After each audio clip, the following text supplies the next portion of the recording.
we can start spending time with people. And even the motivation for spending time with non-believers, it's all about the gospel. And that's great. We should want people to be saved, but we should care about people.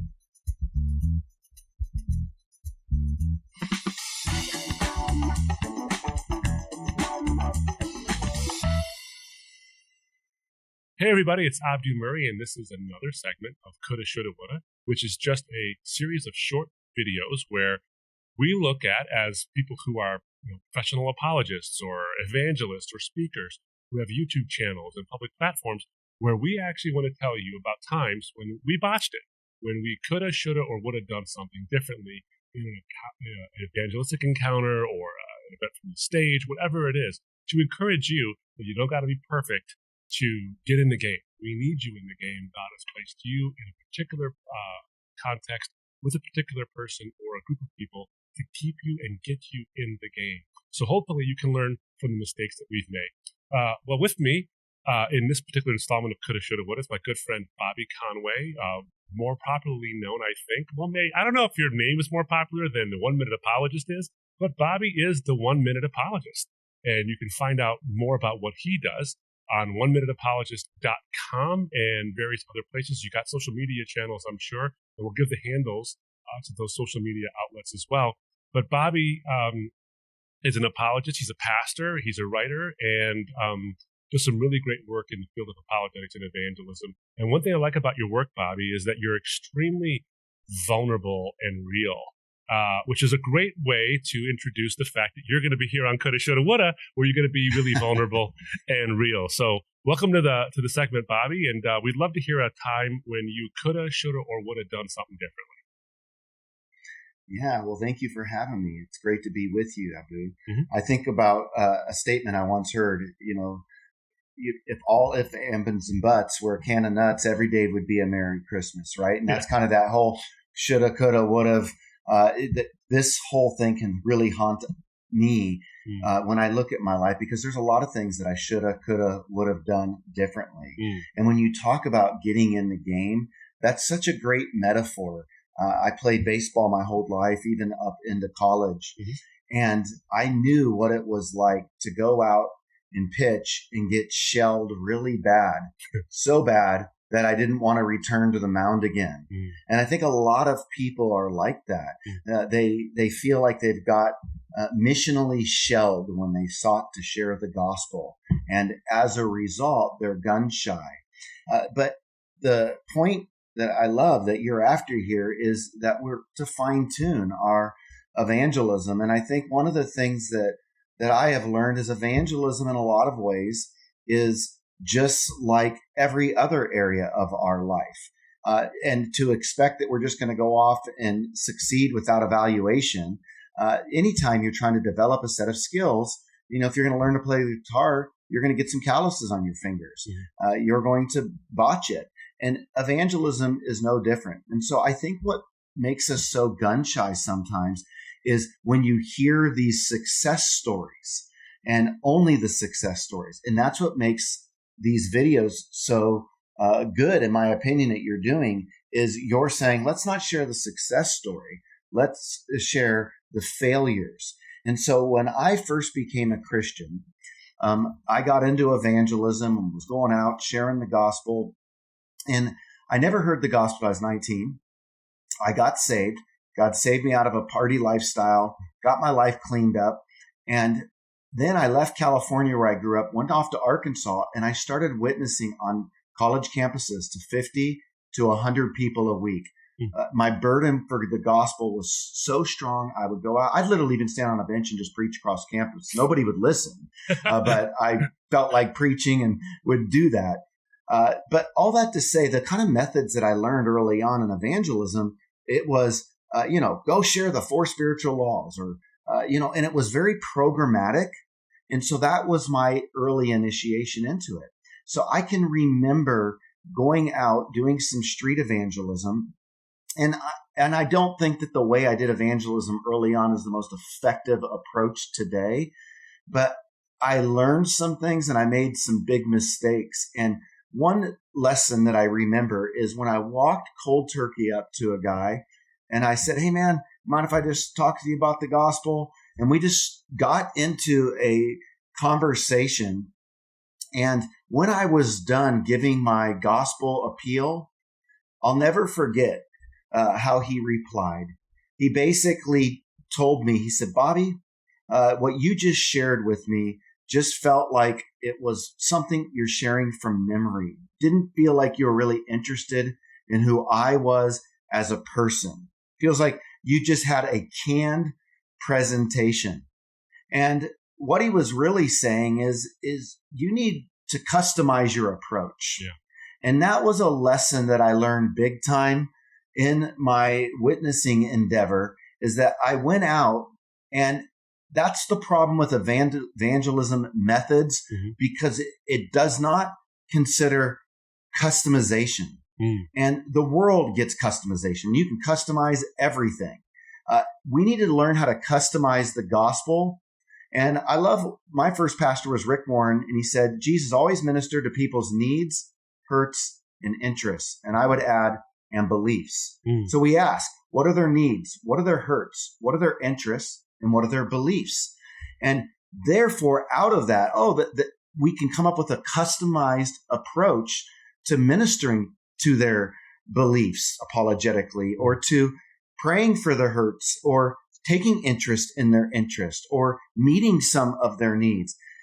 When I was walking cold turkey up to people, it was more about just checking the box off at times. I loved people and I wanted people to be saved, but at times I burned relationships because people felt like I was more concerned about their soul than who they were as a person, and they felt used for the purposes of whatever I was out to do. Probably like maybe what you and I would feel if a Jehovah's Witness came to the door. We're wondering, are they just out earning points? And nobody wants to feel like we're out earning our points, or like we're just trying to check a box. And so I would say that taught me a lesson in the importance of learning how to care for the person and to really be with the person. Because what can happen if we're not careful in evangelism is we can start spending time with people, and even the motivation for spending time with non-believers, it's all about the gospel. And that's great. We should want people to be saved, but we should care about people. Like I remember hanging out with some non-believers in my neighborhood one night, and we were hanging out, and I remember I went there because I wanted the opportunity to build a relationship with them so that they could come to know Jesus. But then I sat there and I thought, you know what? They're hanging out with me tonight, and they're just hanging out with me because they want to be with me. And I thought, how do I balance that? And that could be a trick at times, but caring for the person is my message, Abdul. Yeah. Well, boy, 10,000 things are exploding in my mind right now in response to that. It's so thick and pregnant with things we can actually extract from that. I think about my own story, and I tell the story often where I was at the University of Michigan, and these guys came to my apartment complex. I was a Muslim then, and these guys came, and they kept coming every week. And they were, dressed in suits, and they came from the Baptist church down the street and all that. And but these guys took an interest in me. I could tell it wasn't just, I'm here because I'm supposed to be, because our church has this initiative where they're, reaching out to the college students. That may have been the case. I actually don't know. But I never thought that. I never felt that way about these guys. I felt like they cared about me. And then, of course, that bleeds over into everything you just said is just one of the most, it's such a good way to relate what Paul is saying in Colossians 4 when he says that let your speech be gracious, seasoned with salt, so you may know how you ought to answer each person. He doesn't say each question or each issue or controversy or objection. We answer people. And you just gave us a really, really good exhortation on how you can get so routinized in your delivery that you're not really answering people. You're answering an opportunity. And that's not what we're about. I love the way you put that. But caring for people. And the gospel is sharing the gospel is one of the parts of caring for people, but ministering to their soul. If you could speak just a little bit, if you wouldn't mind, on a short follow-up. In one sense, I could see how it is now more difficult to do evangelism because it's not routinized. It's not in a formula or a method, because you have to get to know the person and care about them and listen. But in another sense, I feel like it's easier, not in the sense of getting results, but in the sense of you're not dependent upon the formula, and nor will you get smacked in the face with, okay, I'm just a project and you gave me a canned thing. Would you mind just give me a minute or two, if you could, on why it's harder to do it the way I think you responsibly put it out, and why in some ways it's easier? So I would say in the past, in the 80s, 90s, evangelism explosion, the door-to-door evangelism that took place, it feels in some ways easier, because what ends up happening is once you learn that method, then you go out and all of a sudden it feels like, great, I've got a method and now I'm just going to go and apply it. But the part where it gets harder is everybody can't fit into a particular paradigm or methodology. So what makes today so overwhelming is the amount of beliefs, right, with the internet, all that's out there. That's what Charles Taylor, he's talking about, this whole idea that we're living in this buffered culture where we're no longer porous and open to, God in the way that we once did, but we're all kind of cross-pressured, Charles Taylor talks about. Like the person who's a non-believer wonders if God's out there. The person who's a believer, they see so many belief options, then they wondered, well, did I get this thing right?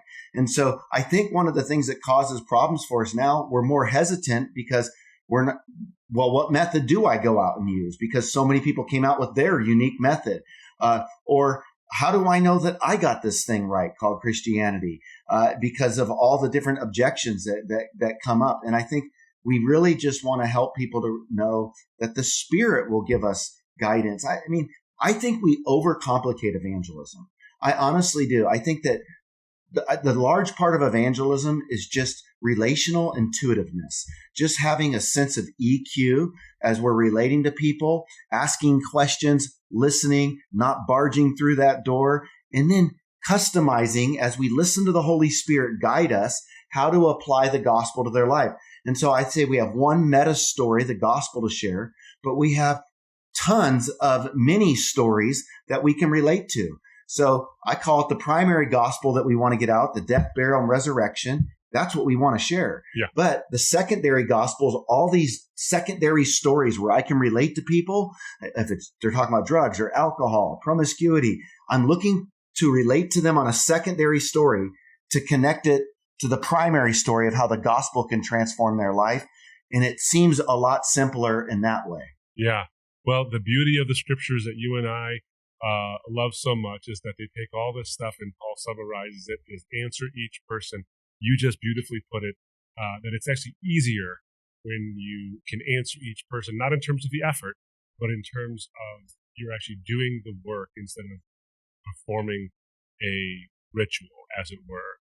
I love it, Bobby. That's thanks, right. Brother. Thanks so much. This was so helpful. Friends, thank you. Go back to 1 Minute Apologist. This is it got faded. There it is. 1 Minute Apologist. This is the mobile version. There's plenty of great content on the 1minuteapologist.com, 1minuteapologist.com with Bobby Conway. Bobby's been my guest on Coulda, Shoulda, Woulda. Hey, friends, look up Bobby, find out what he's doing, where he's at, and look at his stuff. It'll help you so that next time maybe you coulda, shoulda, or would have done something differently, and then you will, and find yourself doing something wonderful for the Lord and for the gospel by listening to people and approaching them as people, not as projects. Hey, brother, thanks again for joining us. Thank you. All right.